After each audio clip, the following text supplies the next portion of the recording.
Hello again, everybody. Welcome into another episode of HBCU Huddle. I am CJ Hurt. Follow me on Twitter at ConRadicalness. Joined alongside, as always, by Mike Wallace. Mike, what's going on, baby? Hey, man, this is the last HBCU Huddle of 2024. We're entering the holiday stretch.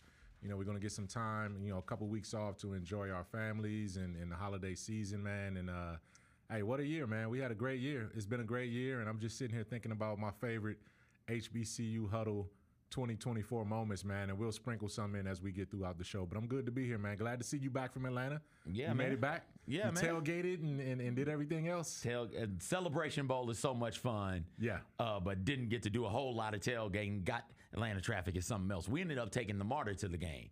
Okay. We hopped on the rail system to get to the game and get back because that was smart. A little bit less hectic for us. We were running, man. It's hard getting out. Shout out to Devin Walker and Luke and Darnell and the whole social media team and social media teams everywhere because I don't know how they do it.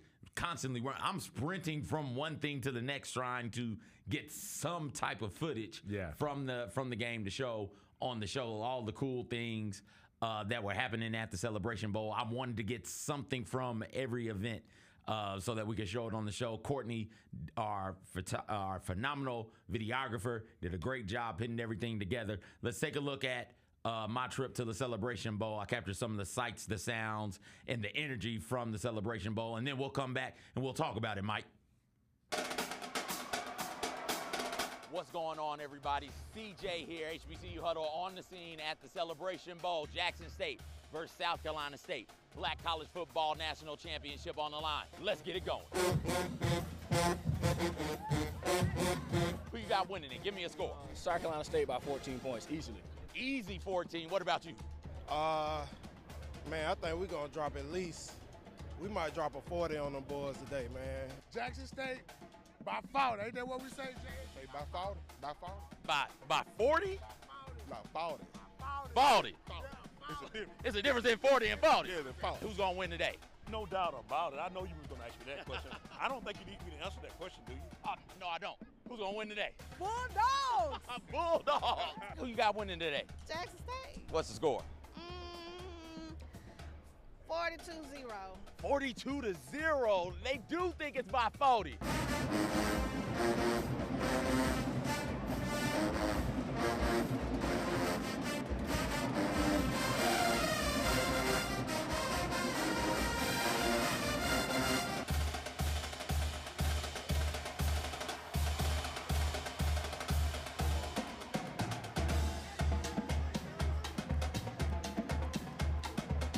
That does it right here at Mercedes-Benz Stadium. Jackson State is your Black College Football National Champion. Not only was this a battle of number 1 versus number 2 in the box to roll polls, not only was this a battle of number 18 and number 19 in FCS polls, not only was this a battle to determine the Black College Football National Champion of 2024, this was about pride. This was about respect. This was about payback. Thank you guys so much for hanging out with us during the college football season. I'm CJ, HBCU Huddle. I'm out.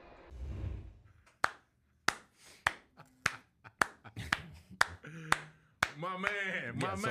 We're back. Man. That's what I'm talking about, baby. Great job, CJ. You and Courtney, man. Both Courtneys. All Courtneys in the world right now. I'm happy about, man. So, hey, that was a phenomenal recap, man. Great job asking the questions, getting the fans engaged and involved. And, man, it looked beautiful, man. You guys did a phenomenal job. It was great. It's always great to get down there. I know people whose families make that a like annual thing, no matter who's playing. Yeah. There's a clip with me and a couple of South Carolina State fans, and we didn't show it, but they look up, or it was me and a couple of JSU fans. That's who it was. Nope. I'm getting all of them mixed up. A&T fans. That's what it was. It was me and A&T fans.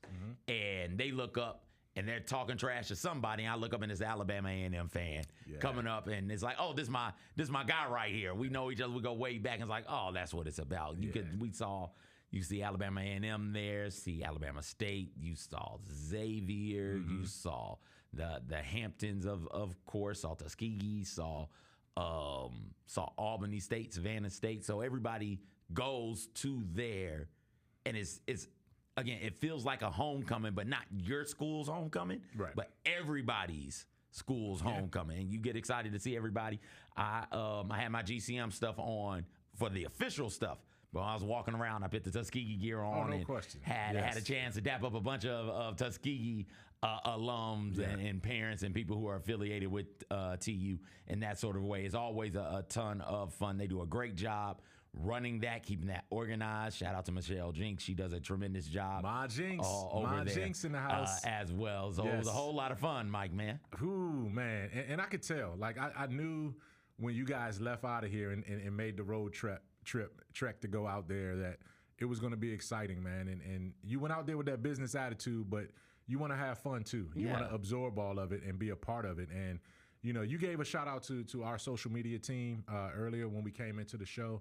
And, you know, that's their job. See, the thing is, you had double the obligation because you wanted to go and be a fan and work it, right? You're right. And it's tough to do that, but it looked like you guys had a lot of fun, man. I'm proud of you guys, man. I'm proud of what the product turned out to be in that recap video. And we bookended it, man. We started the year, you know, at the MEAC SWAC Challenge, and then we bookended it just like we've done the past, 2-3 years now in the Celebration Bowl. And, you know, I'm just happy about the opportunity that Grind City Media and the Memphis Grizzlies give us each season to bring this podcast, you know, to light and bring it to our fans and to those who are familiar with the HBCU journey in the Huddle and those who are not. But I know we gained so many more fans this year, and I want to thank all of you guys for riding with us all throughout the season. But great job on that recap, brother. Thank you. And absolutely want to thank the fans for tuning in with us, coming along on this ride all the way through the 2024 season. And if you're somebody like a Kelvin Gates, you've been here long before the 2024 season. I'll tell you, one of the most surprising things off of the field, we'll get to the on the field stuff and what that means from a legacy standpoint and all of that jazz. But off of the field, we're standing there, and I know exactly where to go because this is not my first rodeo. I know the first time I went, I was caught off guard. I didn't know where to go, and just stuff was happening. And I was like, oh, whoa, wait a minute. It's bands are coming from all. So I knew if you get to this part of the stadium, outside of the stadium, just stand here. Stuff will start popping off. So the Marching 101 came through and was like, yep, knew they'd be here right on time. And who is this orange and blue band? Wait, is that the Trojan Explosion? Is that Virginia State's band? So those two bands faced off in front of the stadium with one another. That was great. I was not expecting to see Virginia State's marching band come through there. They were tremendous. They were awesome. It was really, really fun. It's always fun to see the band component of these things, especially when you're not expecting a certain band to be there. Because I was expecting Sonic Boom and Marching 101. But no, it was a different one. It was like, well, after seeing that, I was like, oh, that's great. Yeah. Well, hell, where the hell is Jackson State's band at? So scurrying around trying to locate them, they were inside by the time we got inside. So like, oh, okay, here they go, turning up on the inside. I used to do a podcast following Michigan athletics many moons ago, Wolverine Wanderings. Shout out Lauren. And one of the things we talked about was the in-arena or in-stadium atmosphere for the University of Michigan and how more people wanted the band to play the school songs and less DJing. Okay. And I thought that was such an old person take at the time. It's like, oh, come on, man. The band, and listen, there's a difference in Michigan's band and what they are going to play and what Jackson State and South Carolina State's bands are playing. Now I've come full circle. It's like, oh, okay. Not full circle, I guess 180, a full arc. Yes, Don't. Now you see the other side. No. Get the DJs up out of here. Just let the bands play the whole damn game. What are we doing? There were too many times, Mike, where the bands are going and they're trying to play some of this rap stuff, some of these rappers. It's like, yo, turn the rap off. I want to hear. No, don't turn it all the way off, though. I like Lil Scrappy. I want to hear Lil Scrappy. But I want to hear South Carolina State's band do a rendition of Lil Scrappy, right? I want to hear Jackson State's band do what they do. I felt like we could have had less of the DJ and more of the bands, but when the bands played, man, it was incredible. And then when the DJ played as well, it's like, okay, I kind of rock with this too. The mix worked. But yeah, it was great atmosphere, great environment, and then the stuff popped off on the field. where Jackson State handled South Carolina State, Mike. And one of the things that stood out to me on the field, the thing that stood out to me the most was, holy hell, Jacobian Morgan is I want to call it a clutch quarterback, but when you're a quarterback who's able to move the chains on third down, that first scoring drive, I think they went like 10, 12 plays, something like that, 70-something yards.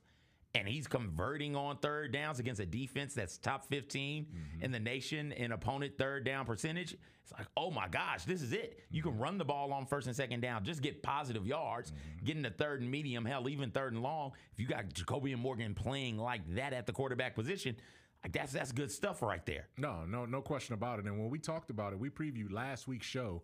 We talked about sort of the tail of the tape, right? And how these teams matched up. And what I said at that time was the team that controls the ball is going to win this game. I said Jackson State has an opportunity to be a ball-dominant, physical front line, run behind that offensive line, run with Irv Mulligan, and make Jacobian Morgan make some scrambles and plays with his feet, keep the chains moving.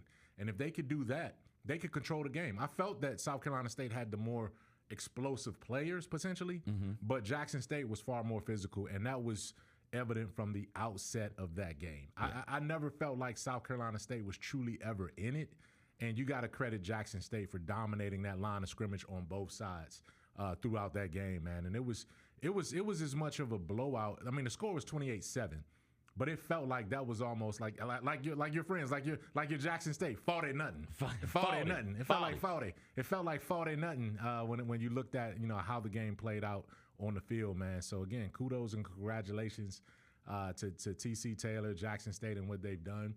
And because we're in this era right now, and we can back up because I want to get your thoughts on some of the strategy that went into it. But because we're in this era right now of the transfer portal and NIL, the moment that game ended, I started thinking, man, how much recruiting does TC Taylor have to do now to bring some of those guys back? Give me the receiver's name that caught all the touchdowns. He was number 16, big target. We'll look it up. I owe him to be able to remember his name. I should have wrote it down before we came in here. But Jackson State's big-time receiver is only a sophomore.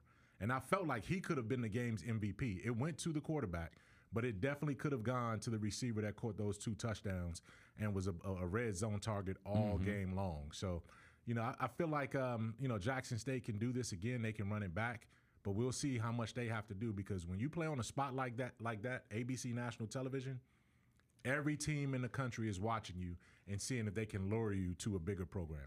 Yeah, absolutely. Irv Mulligan had a hell of a game as well. 70-plus rushing yards, 2 rushing touchdowns. That score right here where he scores and then he starts letting South Carolina State know, yo. Got a flag right there. Yeah, he got the flag, but he started letting them know, hey, this is it. This ain't what you want no more. Yeah. Go ahead and go back over there. That was really, really good to watch. There were a lot of players over there on the Jackson State side of the ball who looked really, really good and may have garnered some interest from some other programs if they didn't have any before then. I thought that getting to see TC Taylor hoist that trophy when it was all said and done, thinking about his journey and how he got here after Coach Prime left, tapping him on the shoulder, figuratively and probably literally saying, hey, this is the guy that you guys need to be your head coach, to lead this program. Somebody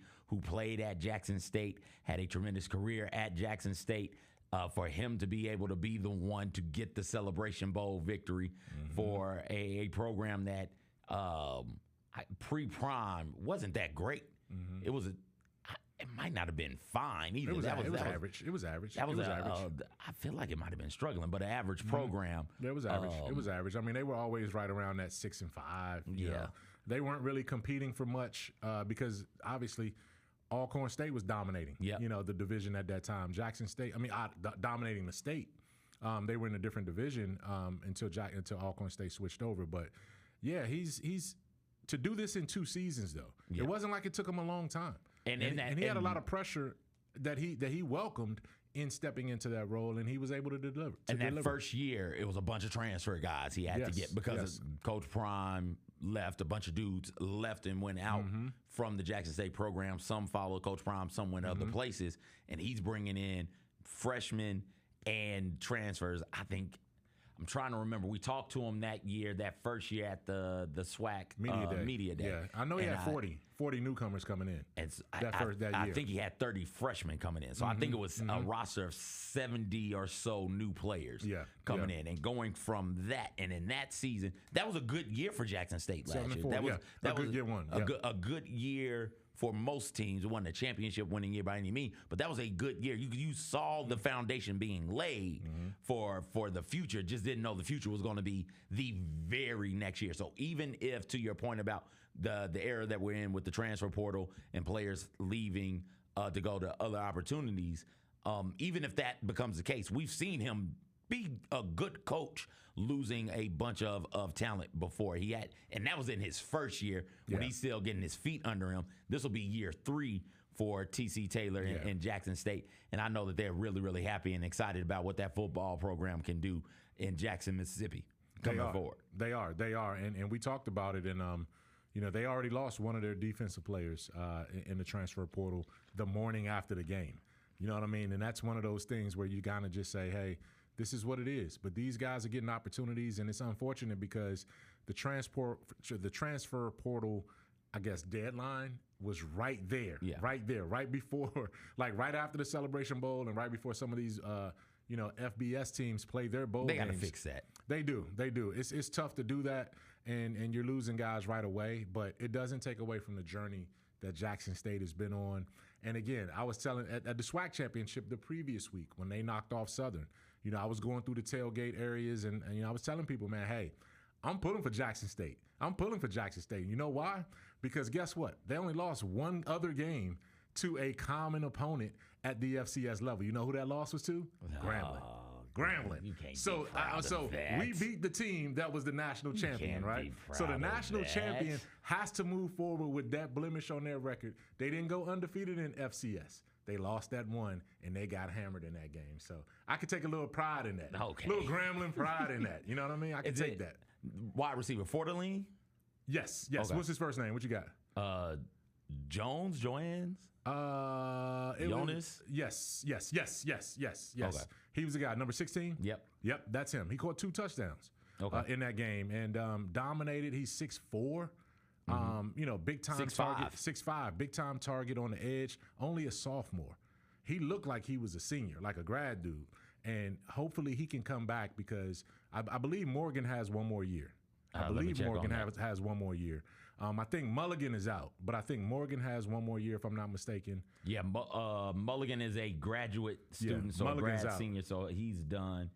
And I'm trying to find Jacobian now. Go ahead, Mike. Morgan, I believe he has one more year if he wants to come back. And if you can build around that offensive line and you have that receiver there and also,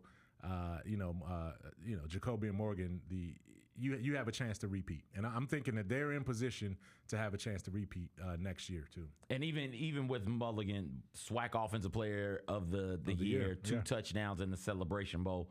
He is going to be gone, sure.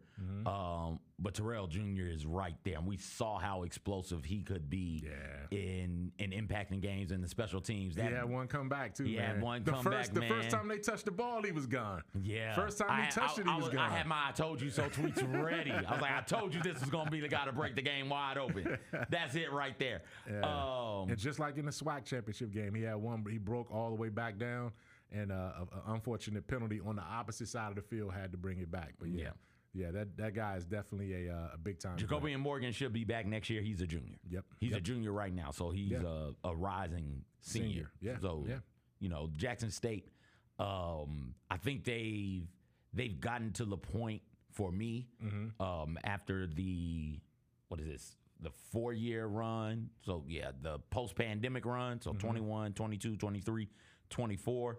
That they've been on, I kind of believe in them to be able to have talent either behind dudes or to be able to go out there and get said talent and be absolutely talented enough to compete in the toughest division in black college football, which is the SWAC East. When you think about Jackson State, FAMU, Alabama State, Alabama A&M, right? I think if you picked any one of those schools up And Bethune, that's the other. And drop them. Well, not Bethune. Don't pick Bethune. No, I'm just saying to complete the division. Keep Bethune where Bethune at. I think if you picked any one of those programs up and drop them in the SWAC West, or drop them in the MEAC, or even drop them in even the Big South OVC, or even the CAA, they would have something to say about a championship race where they would be there last week of the season. There's so much talent in that division that it is really, really tough, and it's going to be really, really interesting to see how much patience Alabama State has for Eddie Robinson, the junior, going into fourth or fifth year, seeing how much patient FAMU has with Cozy going into year two, how quickly things can turn. They can love you today, and you mess around and have a bad season and a half at Jackson State. Wonder what they would do with TC Taylor. And all of that is possible because everybody in that division is so stout and is really, really good. We're talking about an Alabama State team that I can't remember exactly where they finished in the conference, in the division, excuse me. I guess they finished second or third, or maybe third behind FAM. I can't remember entirely. But their defense is top 5 in the nation in most major statistical categories. And they're finishing well behind the best team in the conference and in their division.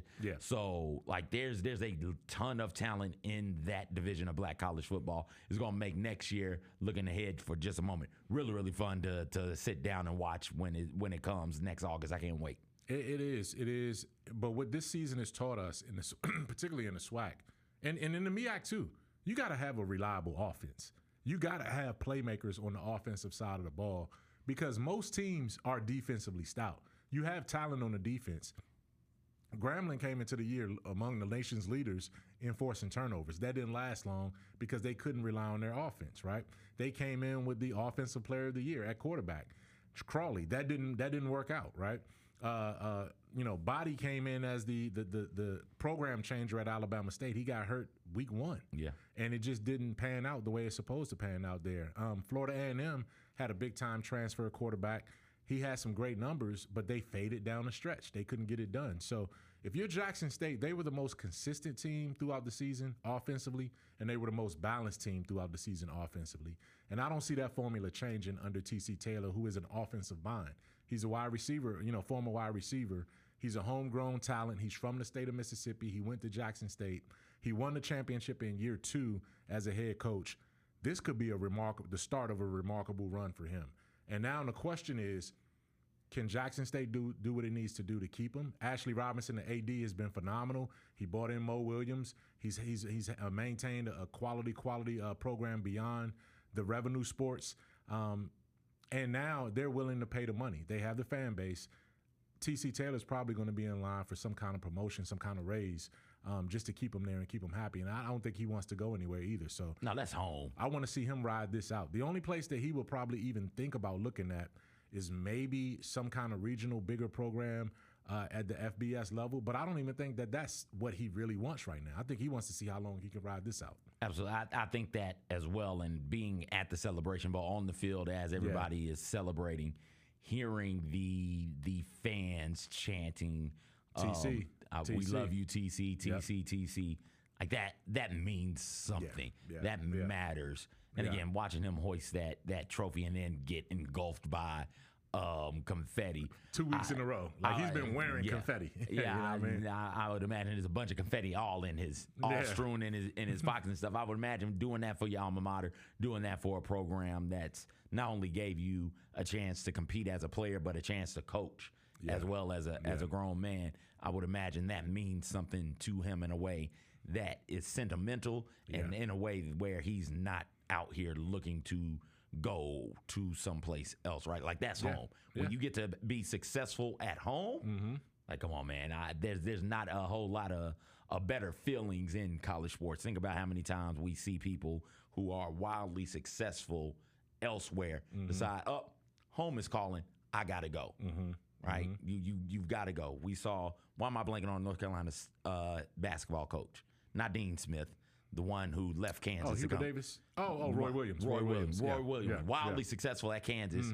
North Carolina came calling like, hey, it's home. I gotta go. And you go home and you try to be successful there. And if you can be successful there, that matters. TC Taylor's already at home.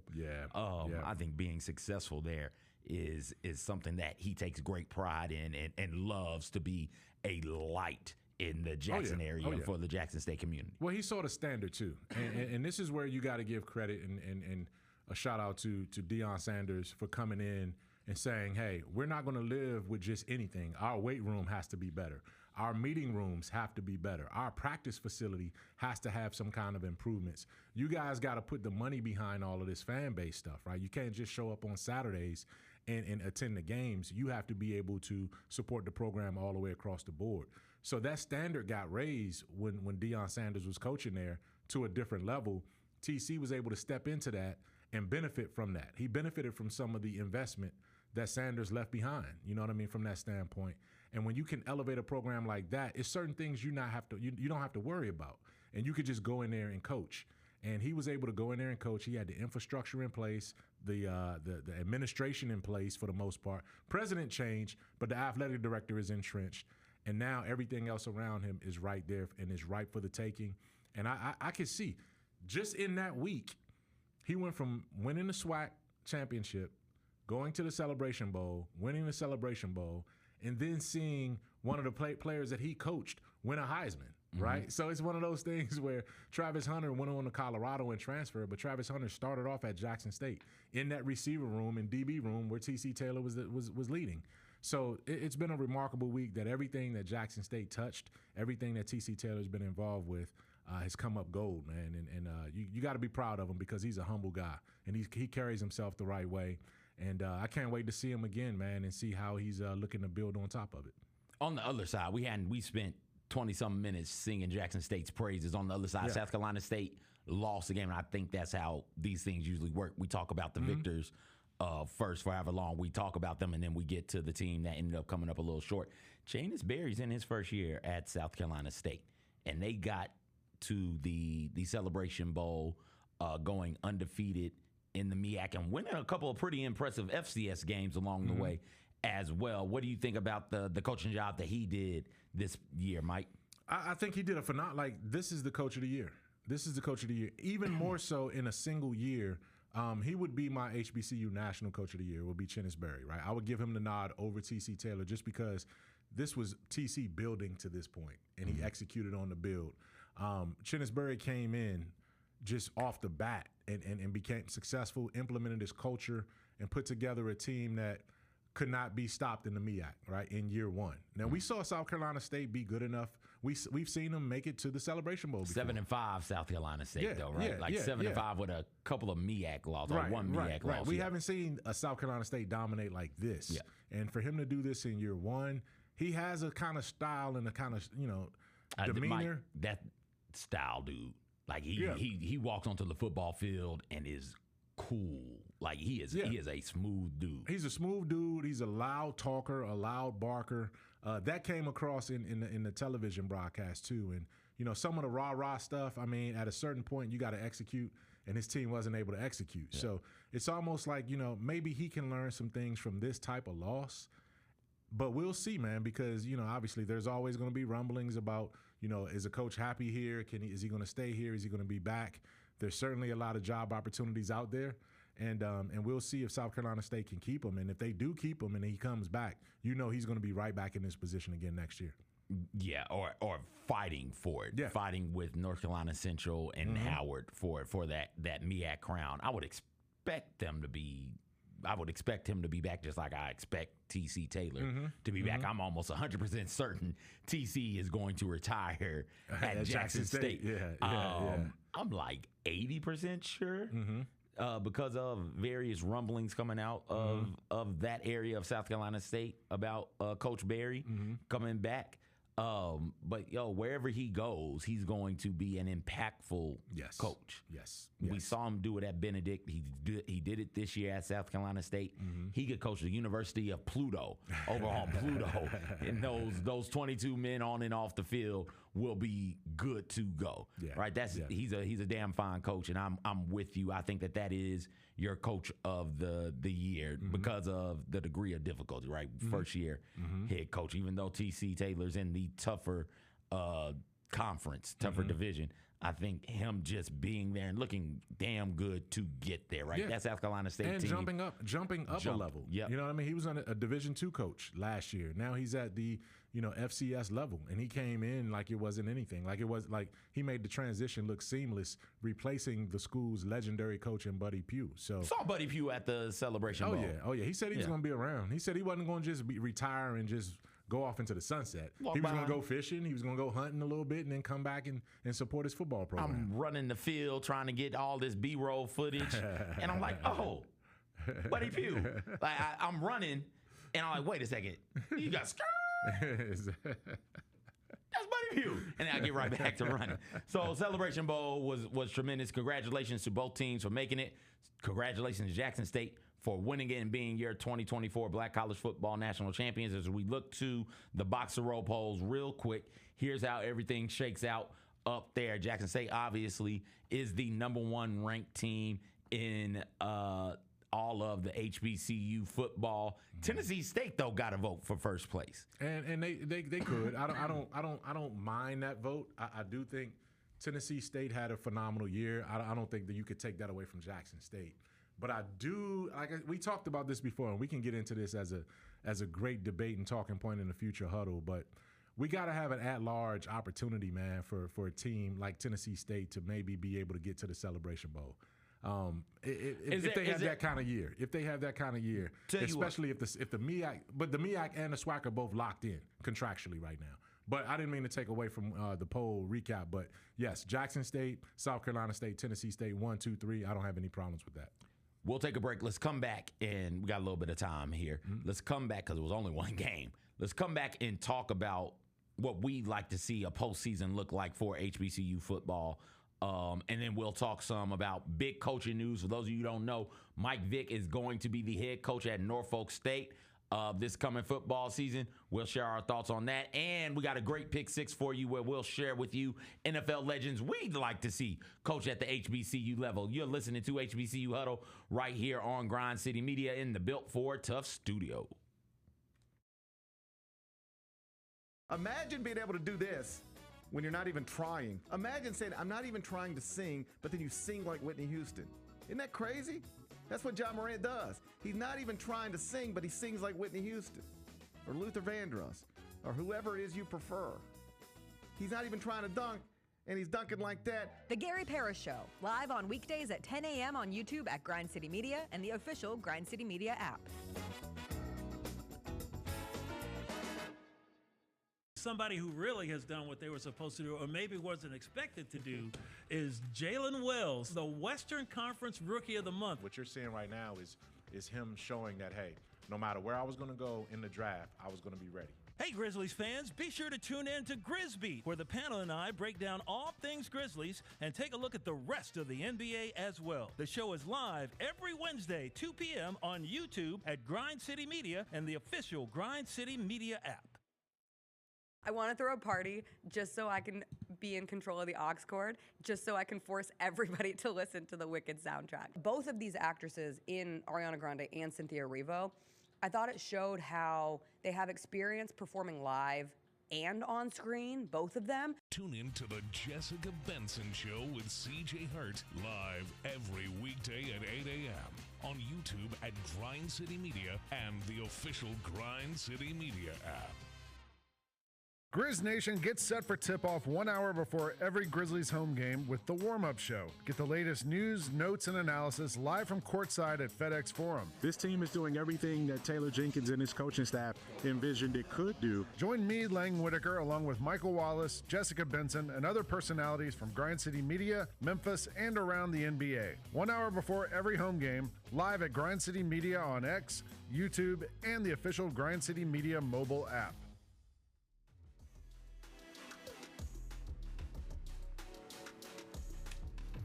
Welcome back, HBCU Huddle. CJ, Mike, we left off on the Tennessee State getting a first place vote, and you saying that, we got to find a way to find a possible scenario where we can get some at-large teams in, because every HBCU isn't in the SWAC or the MEAC. Every FCS HBCU isn't in one of those conferences. You got Tennessee State, you got Hampton, you got North Carolina A&T out there in their non-black conferences. But it would be nice to see them get a shot to compete for this as well. What would you like to see happen, Mike? How would you like to see it play out? You know what? It's not easy, right? And this is a wish list. I don't even know if logistically if it's possible. But when you have a Tennessee State team that was good enough to tie for at least a piece of the Big South OVC, they did advance to the playoffs. They lost in the first round, to Montana State in a competitive game, and then that was it for their season, right?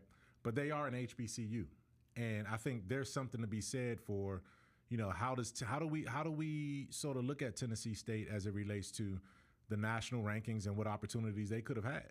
Now, we used to be able to see what that matchup looked like. Jackson State versus Tennessee State. Oh, my gosh. Right here in Memphis at the Southern Heritage Classic. But we don't get that anymore right now. So what I would like to see is some type of format where you can open a spot for whichever one of the best teams are coming out of the Big South. If Tennessee State has a record that's putting them in position for national HBCU championship contention, an at-large opportunity for them, or either a Hampton or a North Carolina A&T, right? They're playing in conferences that don't align with the Celebration Bowl. It's just the MEAC and the SWAC.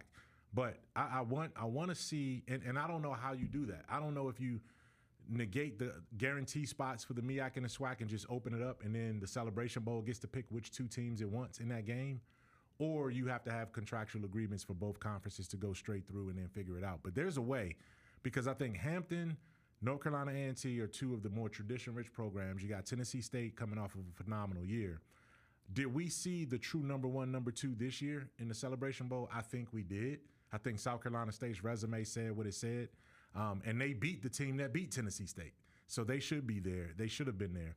But moving forward, I would like to see something that incorporates both, all three of these teams in terms of Tennessee State, Hampton, and North Carolina A&T when they have seasons that allow them to play in the Celebration Bowl. I think the interest is there for an extra 2 games. So for a semifinal and a final, I think if you do it that way, you could then open it up for one of those teams to be able, 2 of those teams to be able to get in. Right now, it works for the MEAC and the SWAC because those schools, those conferences are getting $1 million. Those, right? You get $1 million for playing in the Celebration Bowl. And that's a big time payout for FCS program, no matter your HBCU or PWI. And so I think that you could do something like that with a semifinal also, where, all right, if your team makes it to a semifinal, then we'll give every team making it to the semifinal $1 million, so that's $4 million. And then if you make it to the championship game, that's an extra $1 million for the conference. And no, the question is, though, does it become almost like a consolation prize? Because if Hampton is good enough to win the Colonial Athletic or CAA, right, then they're going to the playoffs. To the playoffs. They're going to the playoffs. So will they go to the playoffs? If the payout is $1 million, will they go to the playoffs? Well, if they're in that conference, they're obligated to go to the playoffs. So they have to take the playoffs. And they can't work their way around that or out of that. No, they couldn't work their way around that or out of that. Otherwise, then what's the benefit of them being in that conference from that standpoint? Right. But having said that, though, if we can acknowledge that a Tennessee State is good enough to share a Big South OVC championship, but they're probably not good enough to get to a national championship in the FCS level, then we're saying, okay, still compete for this other title over here because it's more of a historical, traditional type situation. But it also has to line up on a date too, on the calendars too.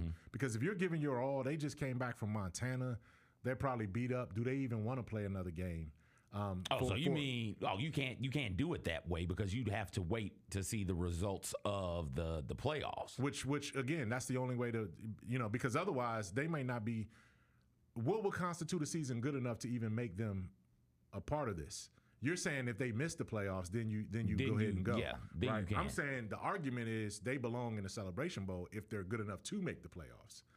Because otherwise, you're taking a 4th or 5th team from a conference that, that I don't know if they would. I don't know if that game would be compelling. I think if you could, so we'll look at it like this. So this if year, Tennessee this State year. played, So take it from this year, right? Yeah, you would have Tennessee State playing Hampton in a semifinal. No, or I mean they would be in a semifinal is what I'm saying. Right? I wouldn't. No. Okay. I would go. So in this situation, this fictitious situation. Yeah. Mm-hmm.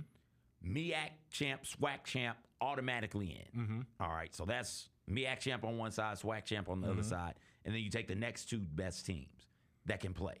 So if Tennessee State didn't make it, then you go Jackson State, South Carolina State, Tennessee State, and then somebody else, be it North Carolina Central or Southern. Okay. Right. Okay. So that would be the way it was. Way it would be. But if Tennessee State does go, then it would be this year, as is the case. It would be Jackson State versus North Carolina Central, which I think people would want to see. And then you could go South Carolina State versus Southern, which I think people would want to see. It wouldn't have to necessarily be on a neutral field. I'm not sure if there's I'm not sure where to put it. It's special having it in Atlanta. So if that's the case, then you almost have to you would have to ask the SWAC as a conference to not have a championship game then. You would almost have to ask them not to have one, because I think that would sort of mitigate the need to, because if you're not good enough to get to, if Southern loses, why should they get another shot at a playoff?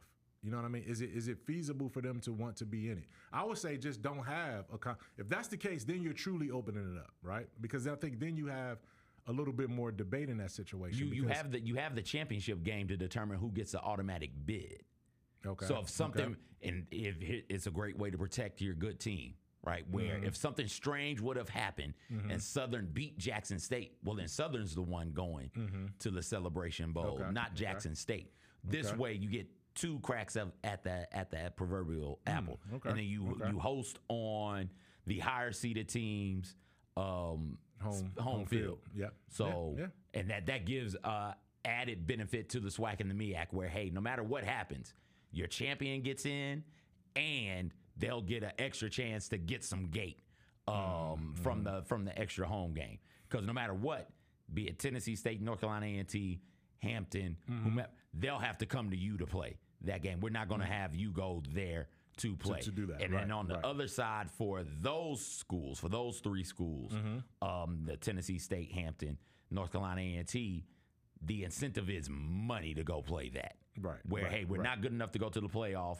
We do want a chance to get this money, though, and we'll be willing to go on the road to get this money. Otherwise, we just sit at home and do nothing. You're telling us we got a chance to make $2 million.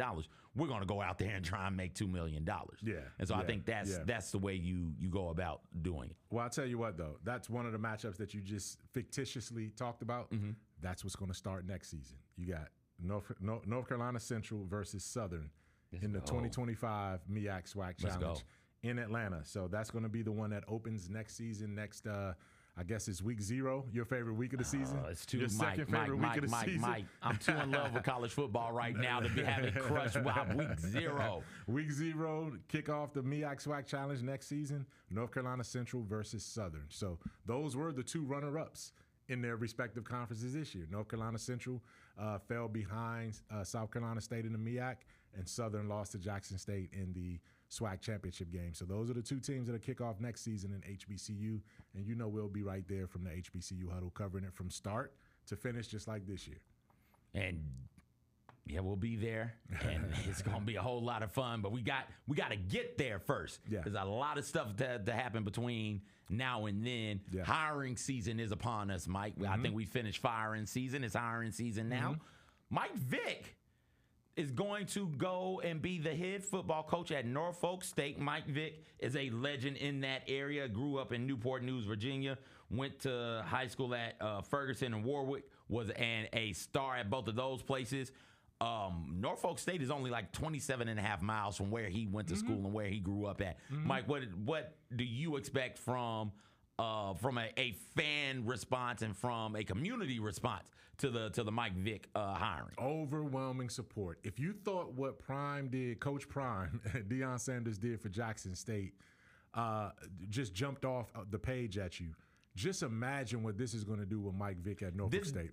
This is different because Mike Vick is every bit as big of a superstar as Prime was, right? I mean, so their NFL careers in terms of superstardom, Deion Sanders accomplished more than Vick, but Vick was arguably a bigger star because he played quarterback. Cultural phenomenon. Absolutely. They both were that. Yeah. They both were that. So you're talking about, I mean, it's arguable which one is, but having said that, this means a little bit more because Vick is from the Tidewater area. This is his hometown.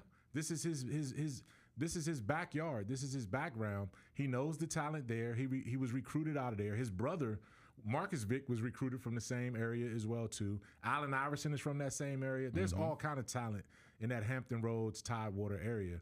And Norfolk State, as I told you guys last week in my pick 6, they were my number 2 most attractive job that I would take, right? And that was open. I see them as a diamond in the rough. I know the support is there. They have some deep-pocketed alumni there. They care. The numbers are there. They're a sleeping giant, man, in ways that we see Jackson State down here.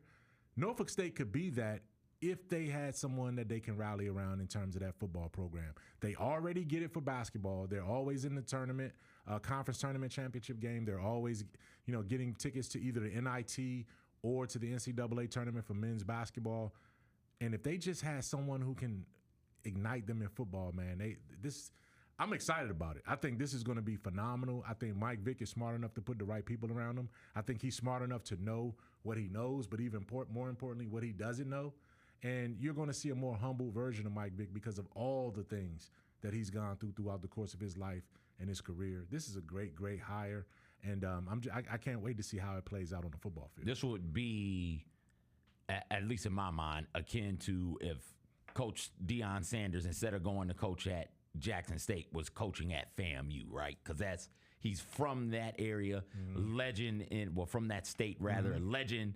Not just in the state from a high school and collegiate standpoint, but a legend because of the NFL component as well. And that's what Mike Vick is in that area. I know that is an energized fan base and an energized community right now when they think about what their football program can do and can be. And it got me to thinking, hey, what other NFL legends – I'm going to use legends loosely here, but what other NFL legends would I like to see coaching at HBCU school? So that's what this week's Pick 6 is, Mike. Yep.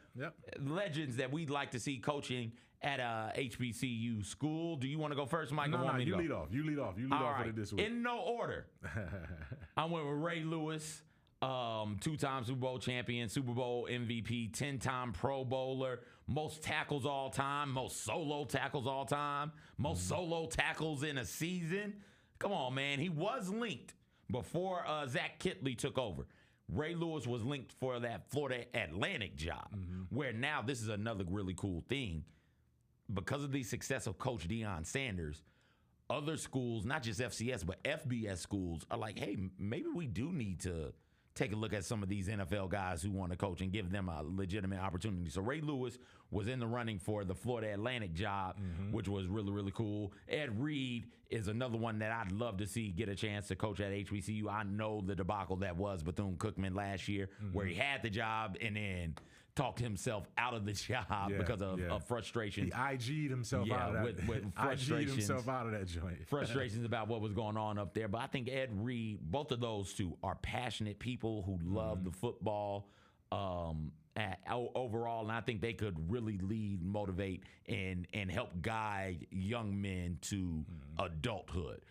Give me Michael Strahan. He's the only HBCU player I have on my list. Texas Southern standout, Super Bowl champion, 6-time All-Pro, and he holds a all-time single-season sack record. And I think that what he could do at Texas Southern would be really, really fun to sit back and watch. He's got a really cool temperament as well. I'd love to see him over on the sideline. Next up for me, not a player, the only non-player I have is a dude who's been coaching since 1977, Mike.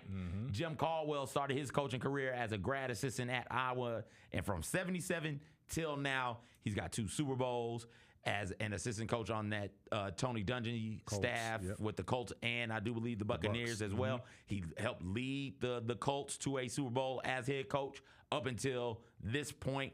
Under Dan Campbell, I would have said Jim Caldwell, easily the best Lions coach I've seen in my lifetime. Got them to a couple of playoff appearances as well in an 11-win season. Also, he's got a ton of head coaching experience, coaching across multiple decades as a head coach in the 90s at Wake Forest, and then 2000s at Indiana, and then the 2010s with the Lions. I think Jim Caldwell would be tremendous as a head coach at the collegiate level at one of these HBCUs. Chris Carter is currently, speaking of Florida Atlantic, he's currently the executive director of player development at FAU. Last year, 2023, he was a volunteer assistant coach. So he's somebody who's trying to get into coaching, and he's got a little bit of coaching chops under his belt. I'd love to see him get a shot at, like, as much as it would pain me personally, at like an Edward Waters or something like that. I think he could really do some really cool things. And then last on my list, Charles Woodson, Defensive Player of the Year. Somebody who I think can explain the game and break the game down so that younger people could understand it. I'd love to see any one of these men get out there and get a shot to coach at an HBCU. I think they would all be really, really successful and be really, really fun to watch as well. Yeah, and I think before I get to my list, just looking at your list right there, we're going to have some overlap. There's a couple on your list that also was on my list, or will be on my list. The only exception I would take is there's got to be a level of leadership and maturity that comes with the role of heading an entire program. And I know Ed Reed's heart is in the right place, but I don't know if his delivery is mature enough yet to lead an entire program. He's going to really have to prove that if he gets another opportunity. He may have to come in through a coordinator or a position coach position to show he can do it and then elevate up. And the only other thing here, man, is that the Chris Carter you're talking about is the Chris Carter that was a Vikings receiver, right? Yes. The remarkable thing about Chris Carter, and I always get caught up on this too, is he doesn't have an H in his first name. Oh, he has I spelled it wrong. C-R-I-S. My bad. You know what? No, he went to Ohio State. I apologize for nothing. He don't have it with an H. But I mean, he may have added it. But I know when he was playing, I don't think he added it. I would always have to be like, dang, I misspelled Chris Carter when I was covering the NFL. But yeah, man, it's that list is phenomenal. So, like you said, you're going to see some crossover on mine as well. And your number 6 is prominent in mine, but I'll start off. I mean, that's no order. That's not. Well, in order. I did mine in order. In order, and I'll explain why my order is what it is. Number 6 for me, if we can get over to mine, is Jerry Rice. Okay, right? Jerry Rice, and you know what he means, and not Jerry Rice going to Mississippi Valley State, because I don't think anybody can coach there and win. but I think the way that he sort of he didn't. He wasn't the most loquacious guy. He just isn't that kind of guy. But you're seeing him do more TV now. He's doing commercials. He's showing a little bit more personality. He knows the game. He sparked me even as a player as one of the most brilliant minds the game has ever seen. And to pick up Bill Walsh's offense at the receiver position you have to know football to play in that San Francisco franchise at that time when they were winning those Super Bowls. But I would love to see Jerry Rice give himself a chance to really impart the game in one way or another on this next generation, hopefully at an HBCU. Maybe even his own alma mater. I don't know how, but it's going to be tough to try to win at Mississippi Valley State no matter who it is. Number 5, Brett Favre. That one's out of left field. Was out of left field. You sent this, I'm like, Yeah, but that one's out of left field. Okay. But the thing about Brett Favre that I think people don't necessarily always comprehend and understand is that he's just an old country boy. I remember talking to Steve McNair and Fred McNair about Brett Favre and how they would go to one another's homes, like their home properties, and cut each other's grass. And Brett Favre would just on a random off-season day show up at Hattiesburg High School and work out with the football team, and like have those guys on the football field working out with a Super Bowl quarterback just in the middle of July, just getting a workout in. And I know he knows the game. I know the racial component wouldn't matter because he will make it only about football. And I think he would be embraced in a way. Now, look, I know he's run into some controversy since then. But he's a welfare king, Mike. I mean, he's run into some controversy since then. You know, I haven't dug into the weeds of what that story is, but I do know he loves football, and I know he loves South Mississippi, and I know South Mississippi is full of a whole bunch of black people that he's living around, working around, and is invited into his circle just as much, and he feels as comfortable both ways. And that's how he lives. That's how he's lived his life based on my understanding of what I've seen from him. So I think he would be a good candidate, maybe at not like he would coach Alcorn State tomorrow if he was offered the job, right? That's just the kind of person that Brett Favre is and how much he loves the game. Number 4, Ryan Clark.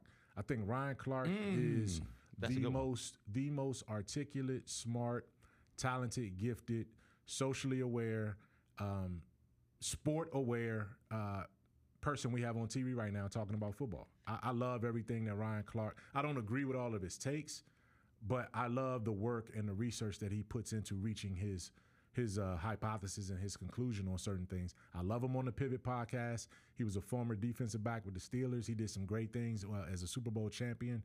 And he just looks to me like a coach or a GM of a team. He's just always in that. So I would love to see him do it. He's a New Orleans guy. I would love to see him go to Southern. Or come Grambling, come up north. Come up north and do it that way.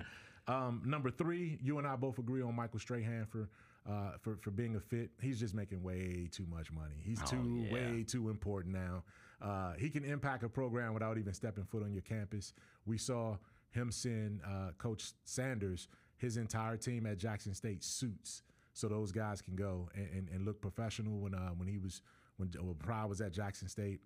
Strahan's done a lot for Texas Southern. He's a former Texas Southern standout, as you said before, Super Bowl champion, and big-time host on major network television. I think he would be great if he even thought about it. 2, we've seen him do it before. He's done it multiple times. He's a 2-time Grambling coach. Doug Williams is doing as much for black college football now as anyone has ever done.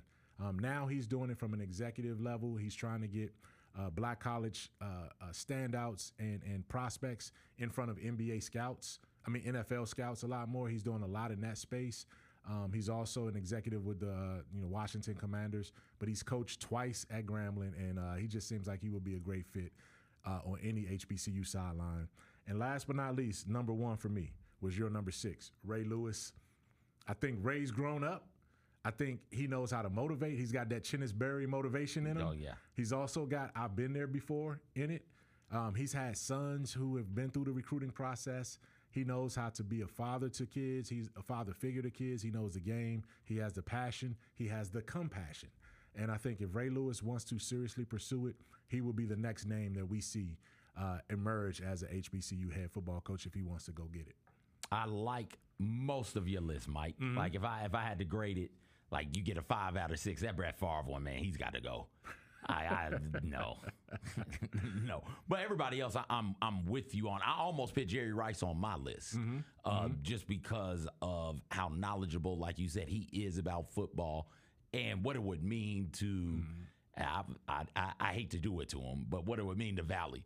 Right, and then I didn't put him on there because the only school I'd want to see Jerry Rice coach at is Valley, because that school needs something good to happen for it on the football field. But great list. I didn't even think about Ryan Clark. I should have. Ryan Clark would be tremendous as well. I like that list, and I can't wait to see how everybody decides to fill their coaching vacancies. And if we get another NFL legend to come down and come through and decide, hey, you know what, I want. We get NFL players coaching all the time. We get NFL players coaching at HBCUs all the time. Coach Deion Sanders made it cool. Mm-hmm. Coach Deion Sanders made it to where, hey, if you're like me, not just an NFL player, but somebody who is recognizable in this game, look how much fun I can have down here. You could do something similar. And we've seen him motivate others to do that. Eddie George has talked about it before. Before he decided to go and coach Tennessee State, he talked to Coach Deion Sanders. And Coach Prime gave him the encouragement that he needed to go out there and pursue that 3 years ago. And then you look up and where's Tennessee State at right now? They're co-champions of the Big South OVC, and they're in the FCS playoffs, right?